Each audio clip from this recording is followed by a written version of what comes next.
welcome everyone to Recro Talks. My name is Rashmi. I'm a community manager at Recro and I'm working towards building an exclusive community for developers like yourself who can get connected with like-minded people and build with the community.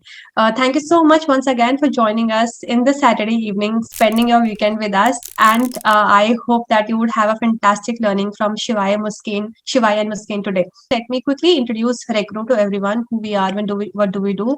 Recro is a developer-focused platform which is helping developers meet the right opportunity by connecting them with fast-growing startups such as CureFit, Udan, Swiggy, Dunzo, etc.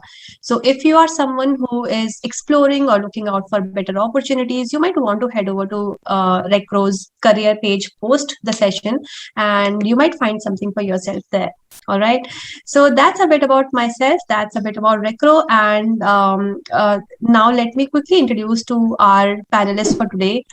First and foremost, we have Shivai Lamba with us. Shivai is a software developer specializing in DevOps, machine learning, and full stack development. He is an open source enthusiast as well and has been a part of various programs like Google Code In and Google Summer for Code as a mentor. And he is currently a MLH fellow. He is also interned at organizations like Ernst & Young and Genpact. Thank you so much, Shivai, for taking out time for today's session and joining us. And I hope it is going to be fun for you as well to host, to be a part of the panel. You may go ahead and say hi to the audience as well. Yeah, thank you so much, and the entire Recro community for also hosting this. And we've already seen like 40 plus people joining in. So thank you so much for taking out time on, we are having Diwali next week. So everyone is also quite busy. So thank you so much for coming in. Yeah, I mean, just want to share my personal experience and my journey specifically with React.js and all. So would love to share about that. Thank you so much for inviting me over. Thank you so much, Shivai. Moving ahead, next we have Muskin with us. Muskin is working with Microsoft as a senior software engineer, and he comes with 5+ years of experience in building highly scalable and crisp app and website using React Native. He is known for his deep knowledge of mobile system and an even deeper curiosity into different food cuisines. Thank you so much, Muskin, for joining us as well and hosting today's session for us. Happy to be there. Thanks everyone for joining in on a Saturday, and I hope we get enough for all of us to learn something out of this. So looking forward to the next 1 hour or so. Yeah, absolutely. Muskin, we are all set and you can take the stage and take it forward from here. Hello, welcome everyone. Thanks a lot for joining in. I think me and Shivai both are very excited. And Shadab, let's say if he joins in the next 10 minutes or so, we'll be very excited and thrilled to take up a few questions that we have collated over the past week or so, and then we've added our own flavors to it. We've added some of the questions that we think will be most important for somebody who's beginning or already an advanced user of React to learn something from. And that's the hope, right? That all of us get to learn something in the next 1 hour or so, and then we get to spend our weekends peacefully after that, having learned quite a lot. So before we begin, I'll just give a little bit of introduction about myself, and then Shivai can go, and then we'll move over to the topic in hand. Right. So my name is Muskin. I have close to 6 years of experience working in the front-end space. I worked with Flipkart as a software engineer, both as web developer as well as a mobile app developer using React Native, React.js, Express, and those kind of technologies. Everything in the front-end space. I had a wonderful experience, and the last couple of months or so, I joined Microsoft, and here we are building competitor of where we are sitting right now. I'm working on Microsoft Teams, so ideally we should be doing this talk on Teams, if you ask me. But that's okay. But anyway, Shivai, over to you. Why don't you tell us about yourself? How was your journey with React? Let's figure it out. Yeah. Thank you so much, Muskin. And just to very quickly also give my background with React. So I started originally as a PHP developer. I really used to love PHP back when I started in college in 2016. But eventually I made my road I changed my career path to a mobile developer like Muskin, but I didn't really like Android that much. So I transitioned back into web development and really sort of fell in love with React and the MERN stack. And yeah, I mean, since then I've just really ventured into the MERN stack, and I've been building. So even my current role, I have been really focusing a lot more on the MERN stack itself. So a lot more on performance optimizations as well. But of course, I've also ventured into being able to build machine learning applications with React. So using libraries such as TensorFlow, JS, and MediaPipe is something that I have been doing of quite late. So yeah, I mean, really excited to also share something about machine learning if people might be interested at the end of the session. Although that's not really in the context of this particular session, but would also love to share if anyone has any questions on that. I would love to hear more about it, definitely. Absolutely. And I'm sure other people are as interested as I am. So over to you, Shiva. Like, what made you like React when you're coming from a PHP world? What do you think worked well for you in the React set of things? Yeah, I think that the biggest reason was the number of developers who are actually there in this space right now with React. I think React by far is one of the most popular. So if you go right now to the official GitHub repository on for React, that is by Facebook, it has more than 100,000 plus stars, which makes it one of the most popular, online open source projects that are there on GitHub and in general, right? So it's completely open source. It has so many wide community support that is there just for React itself. You have very well set up conferences, a lot of high profile speakers who speak at these conferences like ReactConf, that is organized by React itself. Then we have React India, a lot of React meetups. So the entire developer community, developer support, you go to Stack Overflow, you go to GitHub issues, you have innumerous number of articles on dev.to, Medium. So this is the kind of ecosystem that today we have for React developers. So if anyone wants to get started with web development, React is what they actually go for after they have covered their basics of CSS, HTML, and JavaScript. So this is the support that we really have today, and the kind of impact that we have seen being able to run Next.js. We just had recently Next.js 12 launched with Rust compiler, and that just the kind of performance that you can get with that kind of compilation happening with the Rust background is something that is completely, it has blown up people. So this is the kind of support that there is, and this the ease of use today that we have for building React applications is really what makes it a very favorable kind of I mean, if you're comparing it with other kind of frameworks, Angular or Vue, it's not that they are bad, but I don't think so that the kind of popularity and the kind of support in the ecosystem that is there for React is like anywhere else. So that is primarily one of the reasons why I felt really comfortable using it. And I mean, just after having gone for, let's say, the next couple of months in which I had started my journey, I started loving it, and then there was no looking back. It's not that I didn't work on Angular or Vue. I did make a few projects. In fact, one of my internships was in Angular. But the kind of love that I had for React was really I couldn't find for other kind of frameworks. But it's not that other frameworks are bad. They are also good, but it's your personal choice at the end of the day. For me, my personal choice was that to go with React. Yeah, makes sense perfectly. I think I am totally aligned with your thoughts. I totally believe community is what drives technologies forward, and I think everything else forward is being driven by communities. But React wouldn't be here if it was not for its performance as well, right? I mean, you wouldn't just use React because everybody else is using it. You get performance out of the box, right? You Absolutely. Get a lot of optimizations out of the box. You get really rich, crisp applications when you build using React. So, but why do you think performance is so important? I mean, why do you think that there is so much hush and hula over that topic? What are your opinions, Shiva? Sure. I mean, it's really so.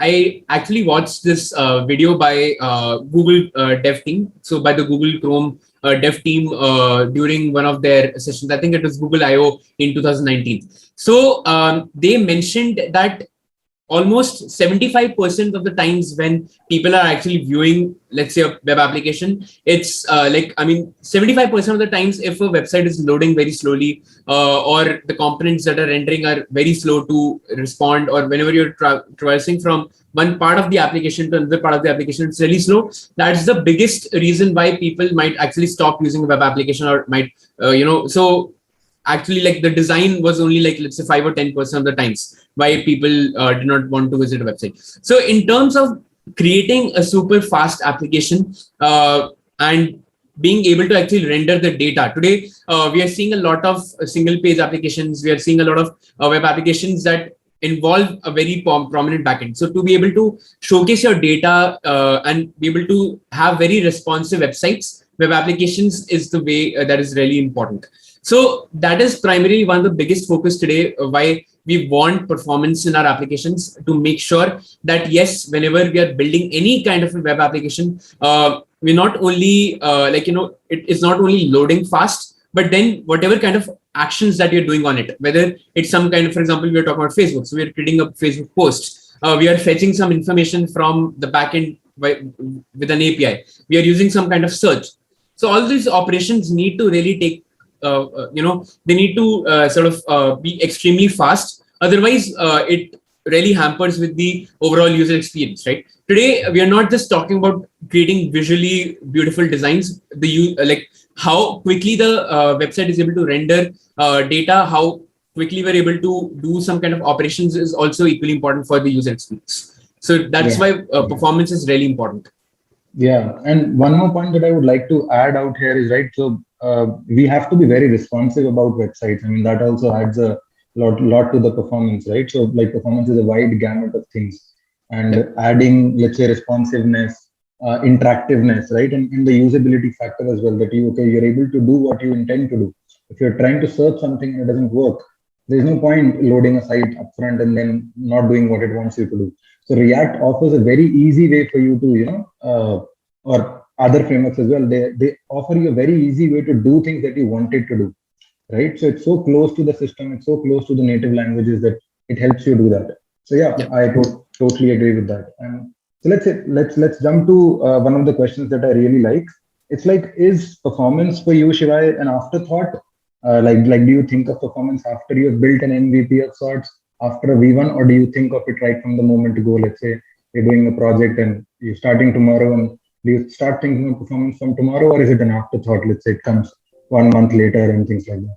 Yeah, that's a really good question, Muskin. And obviously, when I was really young, when I had started my programming journey, at that time, I didn't really know what exactly is performance, because at that time, I was focused more towards just learning the concepts. And I'm talking in this sense because any of you who might be right now just getting started with programming or specifically with web development, of course, I mean, the first state is that you have to learn, and then you start building some small projects, right? And then you move on to the next part of, or the next segment, that is actually building applications. So initially I was really just thinking about always that, okay, like I just want to build a web application.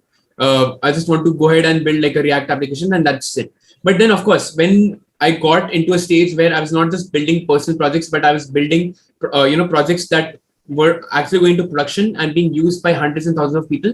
That was the time when I really got to understand the need for performance oriented applications. You don't want people to just keep on waiting for something to actually respond. So that was primarily the main focus at that point of time, but then it shifted as I soon realized that when you're building when you're building any kind of an application that has to go to production, that is having a user base, you have to be very you sort of have to be very careful about the performance, and that sort of seeps into when you finally start building projects, right? And you'll think about, okay, how to effectively use APIs, how to make sure that whenever you are creating any kind of an application specifically on the backend, that, we talk about DSA, right? This is where the main prominence of DSA or data structures really comes into the picture. That how can you optimize not only your backend, but also on the front end, you will find some kind of important topics like memoization, those things which you'll find basically also happening in React. Awesome. Yeah, I totally agree. I mean, to add to that, I would say that it's hard to think about performance when you're starting off, right? You think, I just want to build this off and get this working, and that is a totally good thought. But as and when you grow up in your career, and I've sort of experienced this myself as well, that when you're building for wider scales, when you're building for huge scales like Indian e-commerce or other big companies out there, let's say stock applications and things like that, you really have to think about performance right from the moment go. And when I say performance, you don't really have to think what piece will you write in the actual code, but let's say a full blown design which tells you, okay, what are the moving parts, what are the parts where the bottlenecks will occur.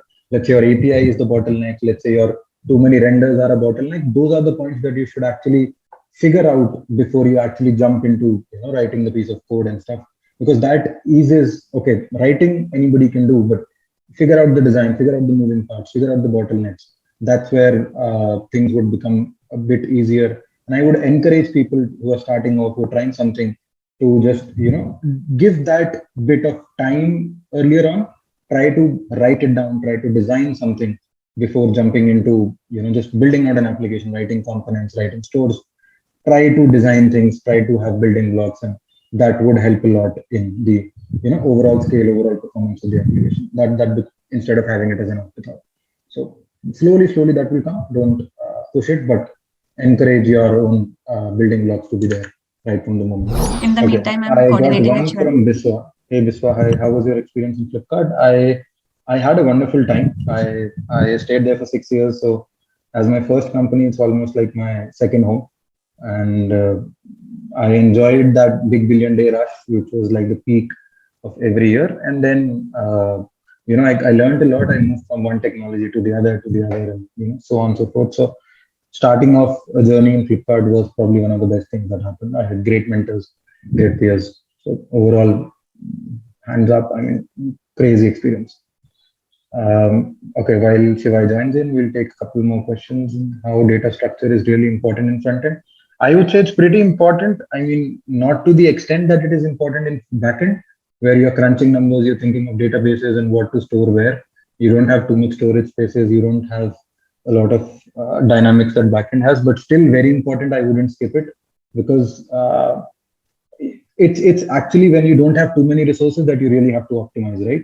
Your mobile systems are becoming better with each day, but let's go 4 years back when your Moto Gs were there and your smaller screens were there. You had 4 GB RAMs, 2 GB RAMs, and stuff like that. So on your phones, right? And even slower ones, 1 GB RAMs. So these are slower devices. You have to optimize for them if you want your web apps and apps to be performant enough. So really important. I mean, if your lists are not rendering properly, if you have just too many clones being made of the same data set, same object, same arrays, I mean, it just screws up to the application. So really important from the Moonlight code. I would definitely recommend that. What all ways we can improve the performance? I wouldn't jump to that. I mean, this session is all about trying to learn all that. So I would say let's stay till the end of the session and try to learn. And if we miss out something, I'll definitely add on to that. How did you all learn about performance really? Hi, Smriti. So my journey with performance would be that you build something first, like what Shivai was saying earlier. You build something first, then you say, okay, I can really improve this, okay? And then you figure out the tools, you figure out the dynamics. What do you want? So first part of performance, anybody would say, and I believe anybody would say, is figure out what's not working as expected. Profiling, right? Profiling is the first step to performance. What do you profile? You profile the entire app. Then you see, okay, which are the parts that are not working. You probably know it from analytics that some parts are not working. What specifically in that part is a bottleneck? Is it an API? Is it a front-end code? Is it a back-end code? What is it? You figure that out. And then you go about fixing it, right? So those are the things that you, if you're going into front-end, if you're going into React, then you jump into React DevTools, you figure out re-renders, you figure out how many frames are you skipping, how many set states are you doing? Are you really memoizing? Are you doing too many? Are you utilizing your should component dates properly? Are you normalizing your stores or something like that? So all of that comes into picture once you figure out, okay, React is the problem that we're looking at, right? Best form handling. I hope I'm answering all these questions. Please, at the end of the session, please let me know if I didn't, and I'll be happy to take that up. Best form handling libraries in React. So I haven't used too many of them, but the ones that I've used, like Formic, I think has gained a lot of traction. I think even React Docs sort of recommend Formic. So it's really good one. It ties up with all your states and everything, and really gives a richer form experience, which also works in a responsive mode, by the way. You don't have to really think about too much about running it in desktop or mobile and stuff. So, and you can use Material UI components or other components in Form UI. So it is a little extensible as well. So you can use your own components and not rely on the basic one. So let's say you want to run it on Android differently, iOS differently. You want to give a Material UI feel on Android and stuff like that. So I've used a few features here and there. So I would say that it's worked really well. Would highly recommend that. So one of the questions that's my absolute favorites is how do you reduce bundle sizes? I'm sure somebody who asked that has been facing that issue for quite a while. And also I see in the chat there are many questions around that. What is a bundle and what is the purpose of bundling in React? So first of all, I'll answer that question. What is a bundle? And so we write code in terms of files, right? Let's say JS, JSX, TS, TSX, all kinds of files, sometimes even JSONs, CSS, SCSS, hundreds of types of files, right? Now, imagine if each of those files were actually going to the user, it wouldn't be most performant. When you build Android applications, what you get is an APK. You download the APK from the Play Store, you get a bundle, you get a bundled application, right? Similarly, web apps are also bundled. They're bundled into mostly JavaScript, but they can also be bundled into WASM and stuff like that, WebAssembly. Let's skip that part for now. But let's say they're bundled into JavaScript. So what you do is you must have your code base written in, let's say, 600 files, and then you're using dependencies. Let's say you're using Lodash. Let's say you're using React. Let's say you're using 100 other things, right? Those themselves have 6,000 more files. Now imagine you have 6,600 files coming to the user over the network. It wouldn't be most performant, right? So many network calls happening here and there. So which is why bundling tools exist, like Webpack exists, like Parcel exists. What they generally do is they take your application, they bundle it up into one big package, or bundle it up into, let's say, finite number of packages. You define that configuration, let's say 20, 25, 5, 1, 4, depending on your application, how you want to divide it, what do you want to go in which bundle, which package. They are interdependent on one another. Let's say your application depends on React. So you would want that the bundle which has React gets loaded first, then your bundle goes in. So there is an interdependency of sorts. Webpack is intelligent enough to give you all sorts of intelligence around this, all sorts of tooling around this. And then you ship out these bundled packages to the user.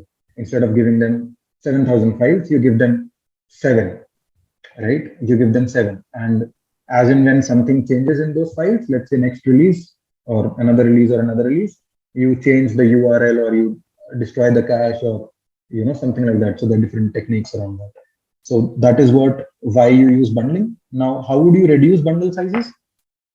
That's like a rabbit hole, but to give you some very basic points is you don't really ship the exact code that you write. Like I said, you convert it into packages, but do you just combine everything? Do you just do a concatenation of every file that you wrote? Not really. You convert it into a format. So the way we write code is readable by humans, but the way we want to give code to the browser is something that the browsers can understand in a faster fashion. Our thinking and browser's thinking might not match. So which is where the bundling technique comes in. It says, I'll optimize for the browser. You were writing your code for yourself.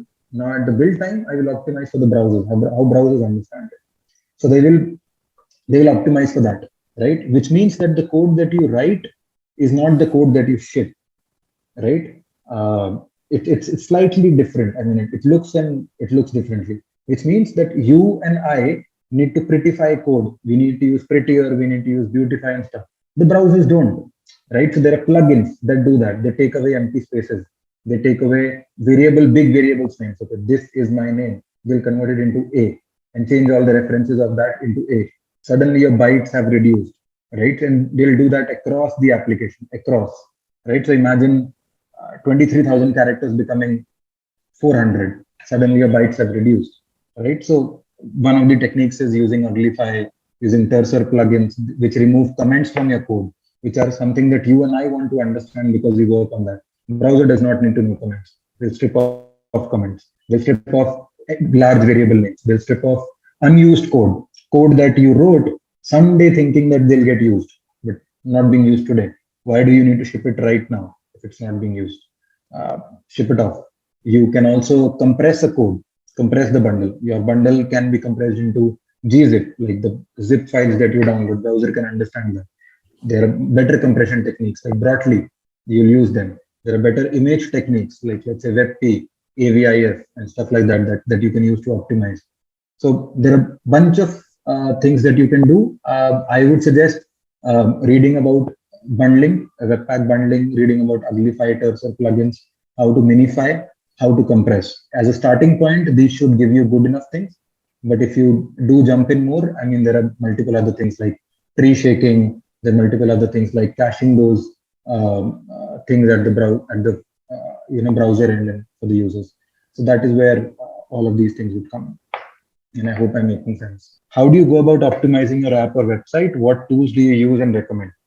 Okay, I think we've briefly spoken about this for a while, but I'll just go again. You first need to identify, you need to profile your application. What do you want to do? What is it that is the bottleneck? Okay, what is the feedback from the users that is not working?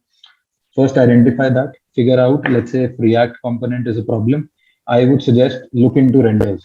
More often than not, you are doing too many renders of the application. How do you stop that? Sometimes, most of the times it's references. JavaScript uses references, right? So most of the times it's references. Look at should component update. Go and read up your basics. Why are reference checks so important? Why are triple equal to checks so important? Right? Do that. Use should component update very well. Write a bit of independent code, right? More pure component, right? More leaf components, reusable components. That makes it easier for bundle sizes to work. And I would recommend using tools like Lighthouse to figure out.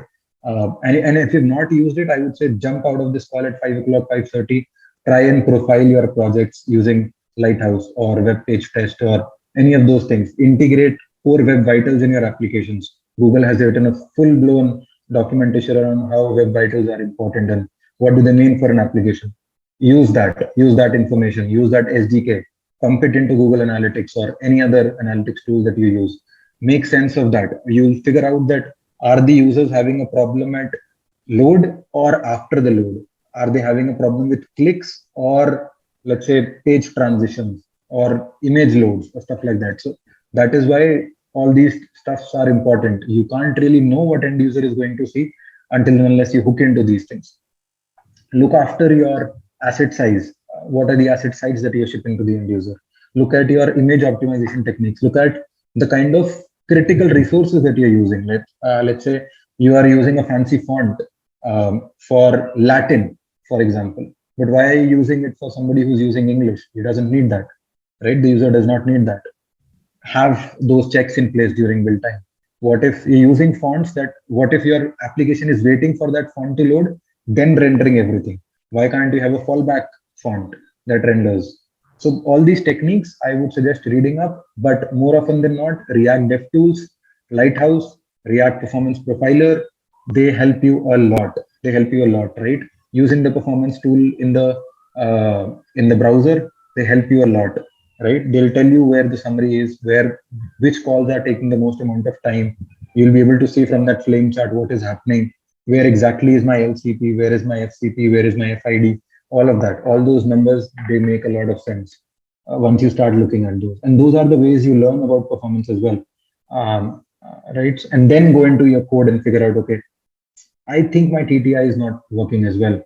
So which means that the JavaScript loaded fast, it just didn't become interactive, which means something is wrong with your application. You have to figure out what, right? So do all of that analysis, do all of that, but use these tools. Use Chrome DevTools, use Performance Profiler, use React Components, use React Components Profiler, stuff like that. So that really helps. And try to follow the guide that React gives us. Try to use keys for long lists. References and all of that. So do that. Don't skip that, because those are some really important pointers for somebody who's trying to use. Any source or book you can share for referring and gaining for performance? I think if you're starting with React, React is enough. React docs are enough.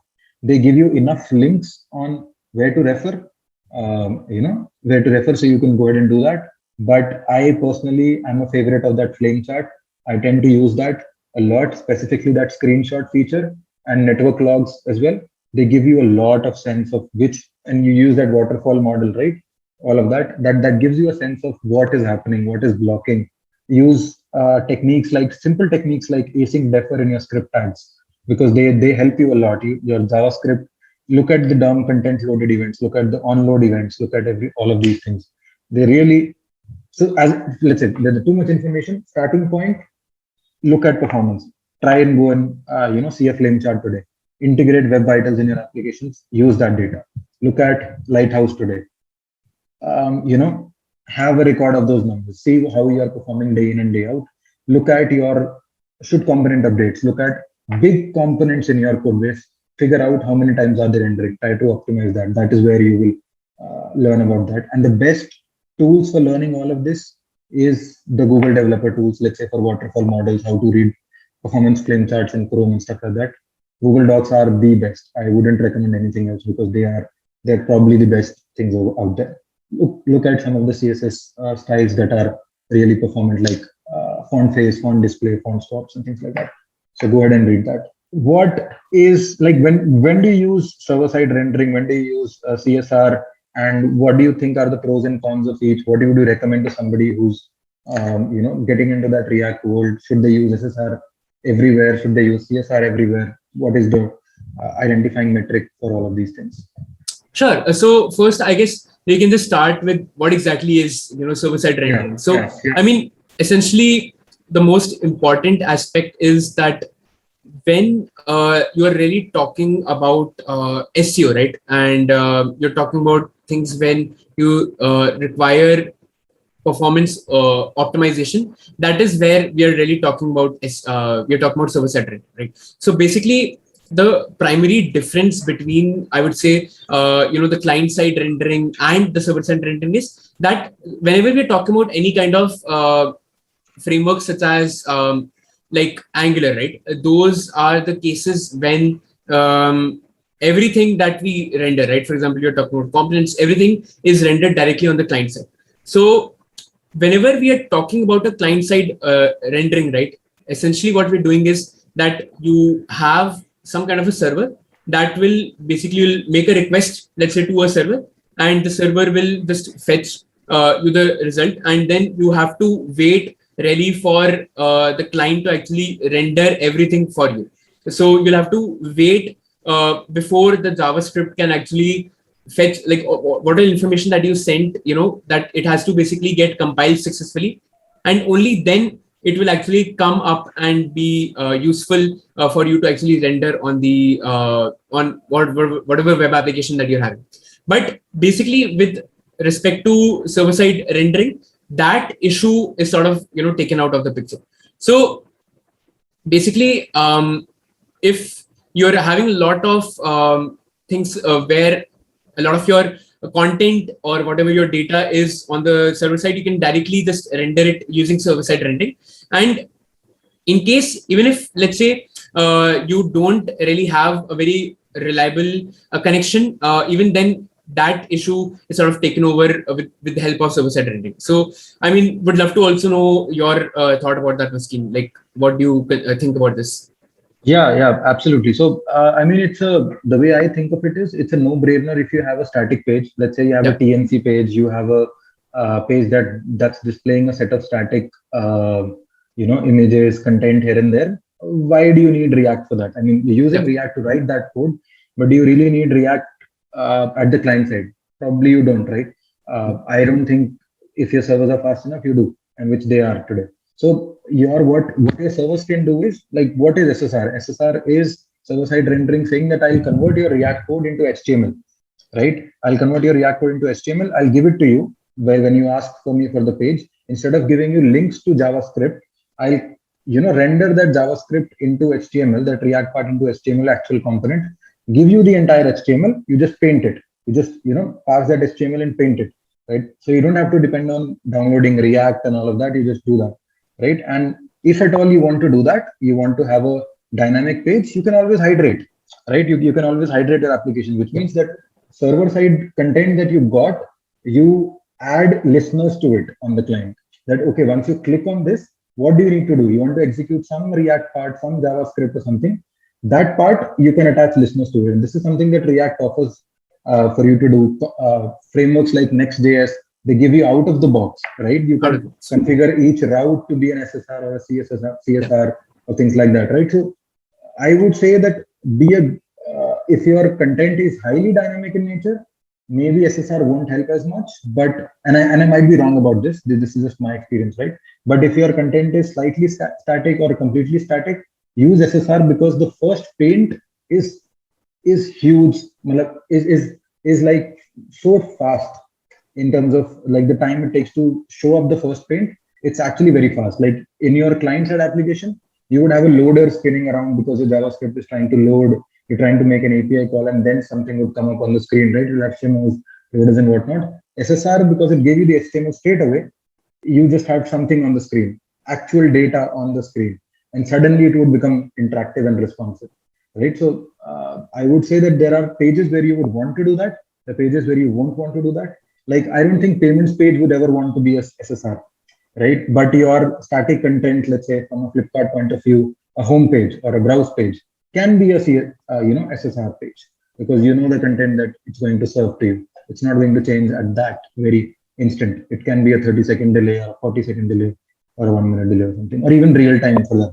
It doesn't matter as much, right? So, and it doesn't depend on external SDKs as such. It's just pure HTML. So that is, I hope it makes sense. What is it? I was adding to that. Yeah. Okay. So another thing, Shivai, what do you think about memoization, and how is it important, and how do you use it in the context of React? Because memoization is a generic term, right, in the engineering programming world. How does it come handy in React world? How do you go about that? Absolutely. So, I mean, again, memoization is primarily focused as a performance optimization technique. And I guess the basic fundamental is that whenever, let's say, you are having a lot of things to showcase on your, let's say it could be a React component that you are having, and you want to render multiple things. So you might be using the render function a lot of different times. So instead of really being able to, so if we want to go into a situation where we want to prevent such kind of thing from happening, that we are forced to use the render operation multiple times, what we can do is we can use the process of memoization, because what it does is that it can cache, right? And again, the word cache where I'm talking about is really important, because caching in general as a technique, whether it's database caching using Redis, or even like caching some kind of inputs within your front end itself, is really important. Whenever you have caching, it is really meant for optimization. So you're able to cache certain different kinds of inputs that might be similarly used together inside of your React application, and you can prevent the use of calling multiple operations that might have to render certain things that have to be displayed inside of your component. So that is where memoization really comes into the picture, and it's a really great tool. I mean, it is not there up till recently. It is released as part of React 16. So definitely a really good thing if you have a lot of repetitive data, or you're displaying a lot of different data in very quick succession. So you can just put all of that together into the React memo that we talked, right? We have basically React.memo. So you can store all of that in that React.memo, and you can use that with your application to improve the performance or reduce the number of calls that you're making to the render function. Yeah, absolutely. But one thing that I want to alert people is that it's not a magic pill, right? It won't solve all of your problems. Wrapping, don't overuse it. Be judicious enough, be aware enough where you're using memo, because sometimes it has unintended effects. Like you might have cached everything, and suddenly you don't see any re-renders happening. You really, with caching, you want to really be careful about two things. Like that's what I think is very important. What are your keys for caching? Like what are you caching against? And then when do you bust that cache, right? Because you're storing too much in memory. This is all in memory cache, right? You're storing too much in memory. Maybe you're doing too much for the Chrome so much for the Chrome or the browser that you're working on to take in, and also have the keys to be very predictable, so that they are performant in that sense. Don't cache everything blindly and expect things to just work out of the box. Be very careful. How do you use memoization? How do you use all of that? So that will help. The question is very simple. How do you optimize large lists in React? I think we've all worked with applications which require huge amounts of list, infinite scrolling and everything. Does anybody want to take that question? Guys, you can raise your hand and I can bring you on stage if you want. That'll be really interactive in that Yeah. sense. So I'll Yeah. be happy If anyone wants to answer, you can raise your hand and I can bring you on stage. Do we have him? Okay. Yes. Hey, Jagjit, hi. Hi everyone. I am audible? Yes, Yeah, you yeah, are. you are. Yeah. Go ahead, Okay. So for rendering flat list, first of foremost thing is we should provide a key attribute to our custom component or the other things. The second most thing is we can implement pagination. Okay. And the third thing which I really love is rect query. I think most of you have heard. So Great. with the pagination and caching, it provides best optimization. And I have like used it on several applications which have large number of users. So these are the two main things which we can say. And the other thing is the re-rendering perspective, we can say. We should have console logs so that we can check like the components are not re-rendering and optimize them. So this is the, I guess, main aspects of optimizing the flat list components. Awesome. Thanks, Yeah. Jagjit. 100 points already. Thanks. Yeah. So I'll add to that. Jagjit. Yeah, I'll add to that.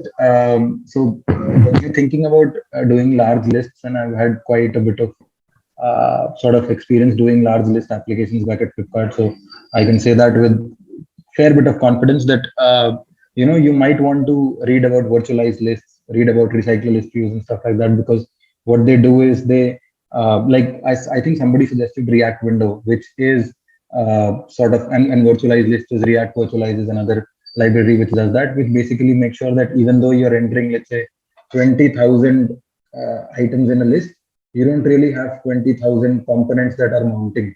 And even if they are, they're not at the same time. Like at a time, you only have, let's say, you're in the window, you only have 10 components that are visible. It takes up a margin of error of, let's say, and that is also configurable by the way, of one more page up, one more page down. So you at max have 30 components which are mounted and not 20,000, because that really adds up to the memory. So like what Jagjit suggested, React query, React window, pagination helps with that. You don't really want to get all 20,000 worth of data upfront. So you want to use lazy loading, pagination, lazy loading for components as well, by the way, not just data, right? Good point.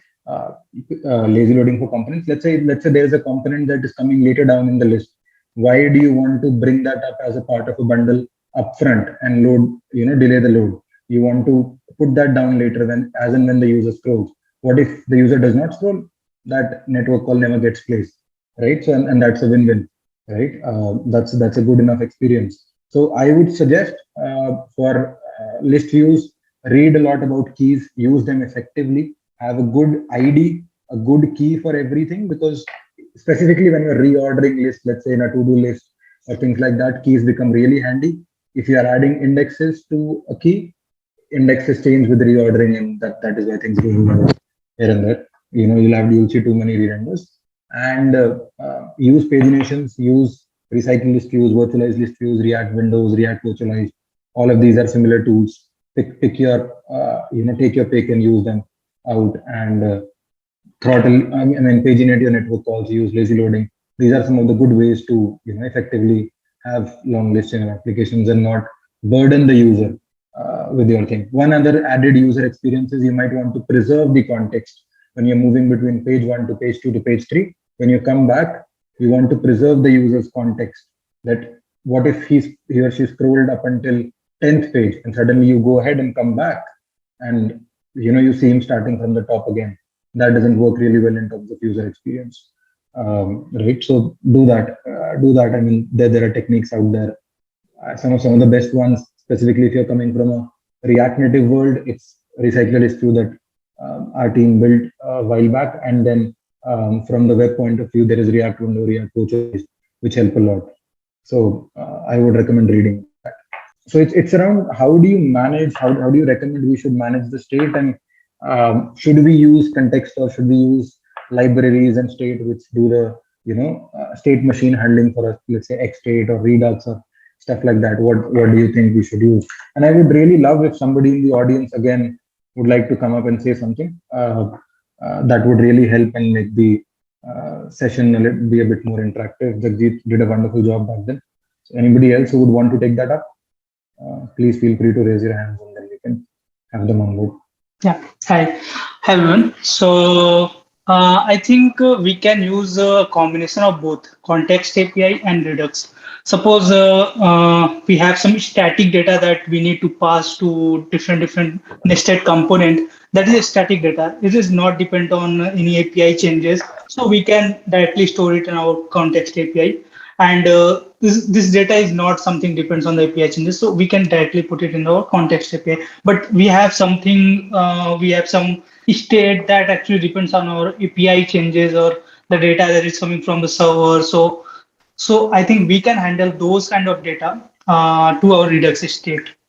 So that will actually reduce our Redux size, Redux store size, as well as our context data that will separate. It will reduce the size. Yeah. Okay. Awesome. I think Viswa raised his hand a couple of times. Let's have him on board as well. So just wanted to talk about the philosophy behind storing states or trying to manage the state in the application itself. As far as I remember, since the day we have been using static websites, and then when we moved to the component based development, so component is like a state machine in itself, right? So if you are inputting something into the component, it should generate an output, and every state machine have some states to be stored. But with React, since these are components and they have relationship with other components, so passing those states to other let's say any component which is related to another component is quite trickier in terms of passing it down to a very we call it property ring in React, right? Yeah. How you pass your states to another child as props. And to eradicate this, I think we had Redux. Redux, I think, is not the direct implementation. We had Flow as well, right? Before Redux, if I remember correctly. Flux. I think you meant Flux. Flux, yes, correct. Sorry. Yeah. So that is how we came to a point where we centralized all the storage and then try to, get the reference from it and then try to access all the stuff, rather keeping the reference to every other or passing it to every other component. Talking about context API itself, kinds of defines what it should be get used for, right? An application itself has its own context, as in, if like I can create my own contextual web app. For example, if I'm an admin, I want to make my application look like let's say some different colors or with a certain aspect into it. To have that essence or the context or the intelligence in that app, we need to store that in something called context API. So I think that is my take on it. I would love to hear yours. Thank you. Awesome. Thank you. Thanks a lot, Viswa. Thank you so much, Viswa. We have one more hand raised, Jehu. Should we bring him on stage? Sure. Please. Yeah. Hi, Jehu. Hello. Yes. There is also another application where Redux will be helpful. Say that you have a state and like a set of application has a state and you want to remember that state maybe when you log into the application the next time. So what you can do with Redux is you can immediately restore that state back directly sent from the server itself, and then you can quickly have that state set. So that is one of the biggest benefit in using Redux. It's people usually Redux, there is one state and then you mutate that state not directly but using actions, right? And so the set of actions can be defined and can be stored somewhere else. And when you are loading that application for the first time with a predefined entire state, Redux can be helpful. So that is one of the reasons that is always debated in the industry also, that Redux is helpful in these kind of applications. Yeah, absolutely. So I genuinely think that there is no one answer to this question, honestly. right? It's not like you should use this. If that was the kind, one of these things would have sort of evaporated from this whole scene, right? They both exist for their own specific use cases. I believe that if you have a application that's not too complex, that's you can use context for that, right? You can effectively use your re-renders at a context level, at a higher level, and use that effectively, because context is also available at every component level, deep down to the leaf and everything, and not just keep it to store your themes and other things, but also actual data, let's say filtering or searching, and other data that you really want the user to see. You can keep that at a context level, and works beautifully. I mean, you don't have to plug in another library just because it exists. But as and when things start to become complex, context becomes a little trickier to manage re-renders because everything is up there. What Redux does is give us a way to debug things in a beautiful fashion, and also give us a way to do things in one cycle, right? Give us a predictable way to update state, and not just Redux. I'm not a Redux advocate. I think all the libraries offer something or the other, right? Mobex built on top of this. Saga is there, Redux Saga is there, which gives you endless number of actions. We have observables doing all those kind of things with Mobex. We have Xstate as a state machine, which helps you debug things a lot more easily. So, I mean, there are a bunch of things. There are different ideas. When should you use which? But if you're somebody who's just starting out, I would say use context APIs unless you run out of options. You're running into issues, then jump into React or read it beforehand. And if you have enough context, pun intended, you have enough context on both, you use between context and Saga. Sorry. Yeah, messed it up. But anyway, I think we can stop with the collated questions that we had and take some live ones. Yeah. It's already 5. So let's take the question that people have, and then we'll wrap it up. Awesome. I think first question of how can we improve performance in case of React is something that we have tried to answer in the whole session. Try out SSRs wherever possible, try out different state management libraries, whichever, try to profile your apps, think about large lists, think about compressions, think about minifications, stuff like that. Write smaller components, don't bundle too much logic in, look at the basics again, right? Reference checks and things like that. So that would really help. So I'll jump that question because I think we should have covered that by now. Is Lighthouse a great way to monitor performance or RUM metrics? By RUM, by the way, he means real user monitoring, if I understand correctly.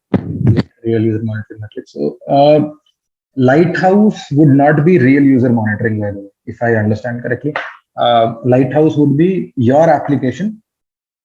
It's a lab test, if you think about it. It's a lab test. You are throttling your network. You're simulating something. Real user metric would be using something like Web Vitals, right? Because that is actual user metric. What happened to your web app is being used by 10,000 users? How does your app perform for P95 of them, P99 of them, P90 of them, the people who used it? That is RUM, in my opinion. If I understand the question correctly, that is. And that is where Lighthouse would not come into picture. You would want to use something like Core Web Vitals, which is the recommended way. And I would say a combination of those two help. Lighthouse gives you an immediate answer in your own browser, in your own preferred environment, while Core Web Vitals would give you an answer when users start using it. So combination of both would be useful to get an idea. One is a lab, one is a real world scenario. Is there any performance difference between class components and function? Definitely not. Definitely not. It's just a different style of writing code. In fact, if you think about it, these are not the ways browser understand, your code. Anyway, a Webpack or a parcel would come into picture, right? So they convert this whole piece of code into a very different format for themselves, for the browser to understand. So whatever you write, these are all for us to understand as humans, right?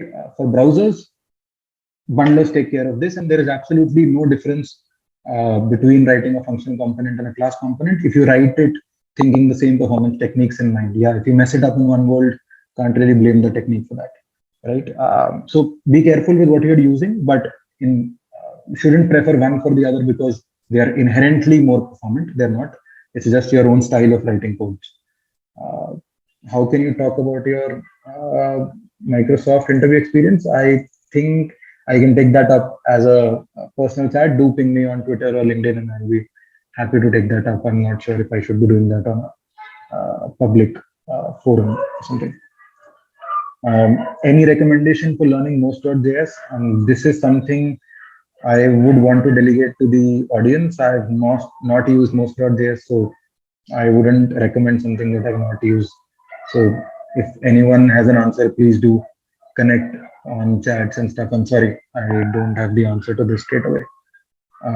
Explain about code splitting, how to use profilers effectively. Well, code splitting, like I told earlier, like how Webpack and things like these would effectively split your so many files into, let's say, 25 bundles and 20 bundles or 7 bundles and stuff like that. You could also leverage things like route-based chunking, right? Where you could say, okay, every route downloads only that route data, not the, let's say you're on a route ABC, you don't want to download route DEF's bundle. So you could use route-based chunking. You could split out a component like we discussed in the long list view, where let's say there is a component, for example, a video view, which comes at a third page. You don't want to use the component itself, load the component itself, right? So you would wrap it around the promisified import, which Webpack offers and other libraries also offer, right? And use that, and that would give you, chunking and dynamic chunking, and only load as and when you reach that piece of code. When you start using that video component as such. So that would really help. I'll move to the next question. How should we use cache control HTTP header for web performance? Yeah, good one. I would say that use it. How should we use it effectively? Because if you're using too much caching, your browser is ending up caching too much. It has its own, one caveat is browser has its own eviction policy also that it will have on top of this, right? So have that thing in mind, that when you cache something, it's not always that you'll get it out of cache. Browser might evict it when it's out of storage. You must have seen that happening with your apps and everything. They become slow, and some apps are even killed when you are running out of storage. So use that effectively. But other than that, you might want to cache, most importantly, cache your assets, static assets, using cache control. Use e-tags, all of these things in your headers, so that the browser can effectively cache it. The next time somebody reloads in a separate tab or something, you don't really download JavaScript asset every time you load the page, right? So use that effectively. Talk to your people who manage your CDNs, people who manage your JavaScript assets. Some frameworks do it out of the box. Let's say Next.js does it out of the box.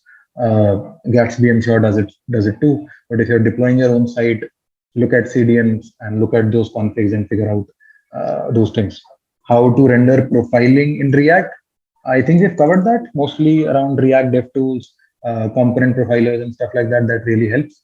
But my most favorite of them is, agnostic of any platform that you're using, is the performance tab in your browser, specifically the Chrome one, the flame charts. They give you a wholesome view of what is happening in your application and not just React. Sometimes other JavaScript assets are failing. Sometimes your network logs are failing. So you might want to look into that at a broader profiling level. That helps a lot.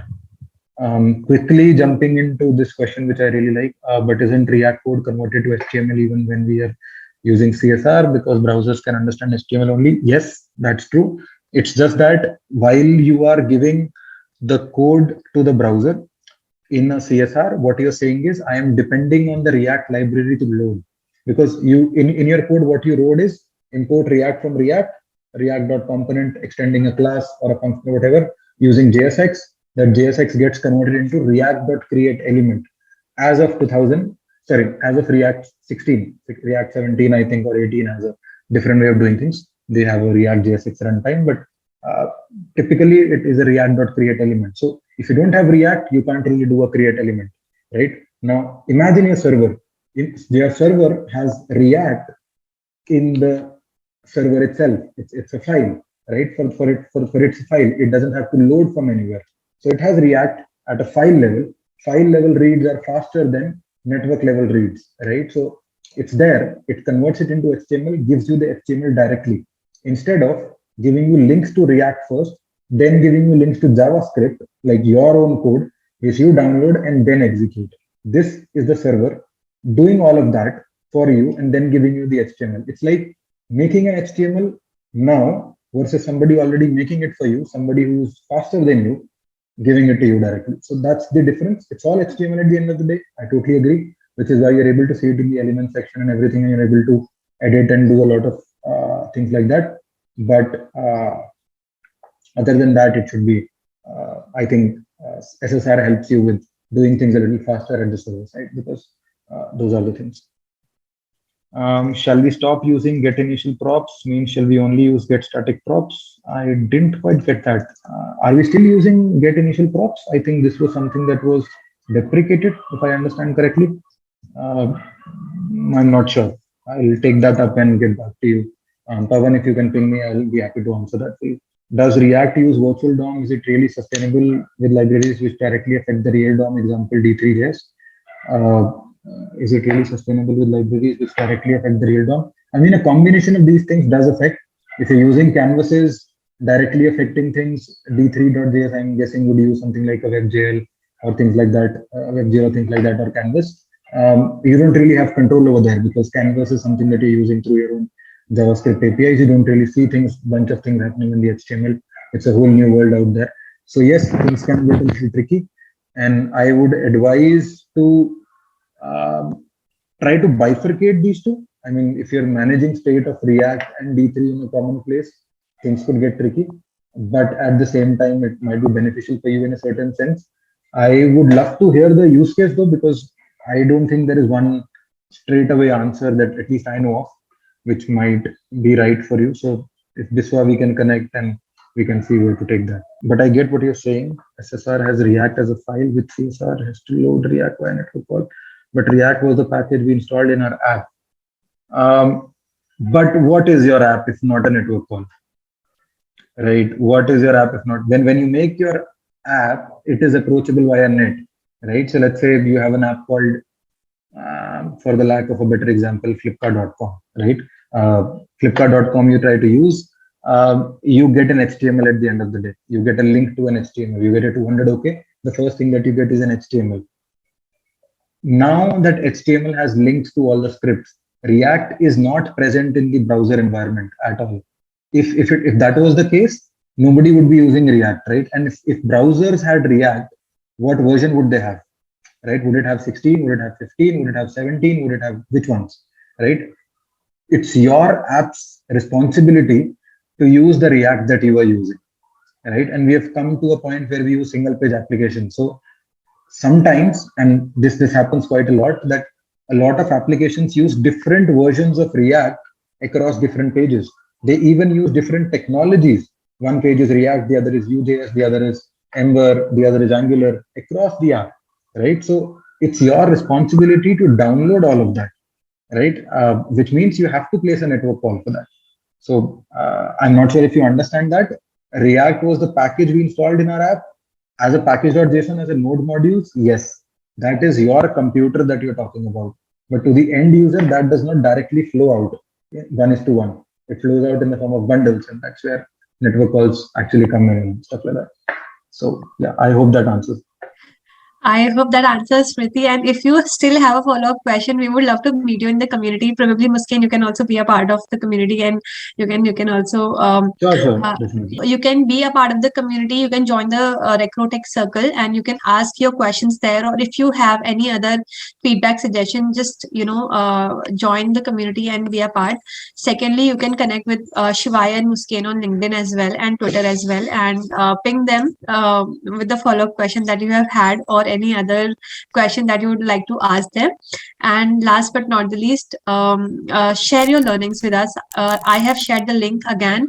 That is something which is important to us, and we would definitely want to know if our efforts were worth it. So please click on the link and do share the key takeaways that you have had from the session. So yeah, thanks again, guys.